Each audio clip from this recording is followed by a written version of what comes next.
رحیم ایک کویسچن کیا تھا کہ اللہ تعالیٰ نے فرمایا کہ مہمان رحمت ہیں، تو بعض اوقات گھر میں مہمان آ جاتے ہیں اور ہمارے حالات اوپر نیچے ہوتے ہی رہتے ہیں، بعض اوقات تو ہمارے دل میں کوفت پیدا ہو جاتی ہے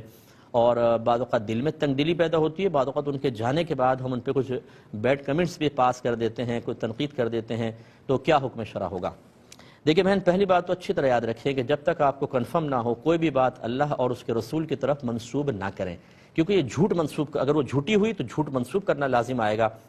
اور قرآن یہ کہتا ہے کہ اس سے بڑھ کر ظالم کون جو اللہ تعالیٰ کی طرف وہ بات منسوب کرے جو اس نے نہیں فرمائی۔ اور نبی کریم صلی اللہ علیہ وسلم نے فرمایا جس نے جان بوجھ کر میری جانب جھوٹ منسوب کیا وہ اپنا ٹھکانہ جہنم میں بنا لے۔ اب یہ قرآن میں نہیں ہے کہ مہمان اللہ کی رحمت ہوتے ہیں، یہ حدیثوں کے اندر مضامین تو آئے ہیں، صحابہ کرام کے اقوال میں ملتے ہیں، لیکن قرآن کی یہ آیت نہیں ہے، تو اس میں تھوڑا سا آپ احتیاط کیجیے گا۔ دوسری بات یہ ہے کہ مہمان اللہ کی رحمت ہے، اس کا انکار نہیں ہے، لیکن آج کل موجودہ حالات کے پیش نظر مہمان زحمت بن جاتا ہے۔ رحمت تو پہلے دور کے مہمان تھے کہ اگر آئے ہیں کچھ نہیں ہے، سامنے 2 کھجوریں بھی رکھ دی ہیں تو وہ ناراض نہیں ہوتے تھے۔ اگر کچھ کھانے کو نہیں ہے، تھوڑا بہت روٹی کا ٹکڑا اور زیتون کا تیل رکھ دیا گیا ہے، وہ اس کو بھی اللہ کا شکر ادا کر کے کھا لیا کرتے تھے۔ آج ہمارے مہمان آتے ہیں تو وہ تو ڈیمانڈ کرتے ہیں، بریانی ہونی چاہیے، پلاؤ ہونا چاہیے، زردہ ہونا چاہیے، یعنی گوشت کا آئٹم تو ضرور ہو، اچھا ہو۔ اگر آپ نے خالی دال رکھ دی تو ناراض ہو جائیں گے۔ اب ان تکلفات میں پڑنے کی وجہ سے وہ مہمان رحمت کم اور زحمت زیادہ محسوس ہوتا ہے۔ اور پھر اگر 5، 6، 10 آدمی آ جائیں تو آج کل کی مہنگائی کے اعتبار سے آرام سے 4 سے 5 ہزار کی دعوت تو کہیں پر بھی نہیں گئی۔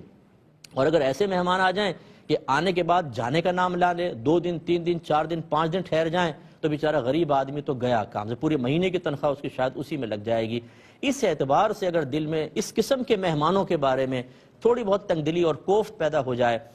غیر ارادی طور پر، تو یہ انشاءاللہ معاف ہوگی۔ لیکن مطلب یہ کہ کمنٹس پاس کرنا، غلط برا بھلا کہنا، یہ بھی مناسب نہیں ہے۔ اگر اب کرنا ہی ہے نا تو دل سے کر دیں، چلو اللہ کے لیے کر دیں تو ثواب ملے گا۔ یہ اس طرح کے کمنٹس پاس نہ کریں، لیکن جو غیر اختیاری طور پہ قلب پہ کوفت کی کیفیت طاری ہوئی ہے تو اس کے ہمیں اللہ تعالیٰ نے اس پر ہمیں مکلف نہیں بنایا کہ ہم اس کوفت کو ہی پیدا نہ ہونے دیں۔ لا یکلف اللہ نفسا الا وسعها، اللہ تعالیٰ کسی جان کو اس کی ہمت سے زیادہ آزمائش میں مبتلا فرماتا ہی نہیں، یہ ہماری مطلب ہمت سے باہر ہے، تو اس پہ معاف ہوگا۔ لیکن جو بول رہے ہیں آپ، یہ تو آپ کی قدرت و اختیار میں ہے، غلط بولیں گے، مہمان آیا تھا آپ نے الٹا سیدھا بولا، اس پر ہو سکتا ہے کہ مطلب آپ کے ثواب میں کمی آئے یا آخرت میں آپ قابل گرفت بھی ہو سکتے ہیں، اس میں احتیاط کر لیں۔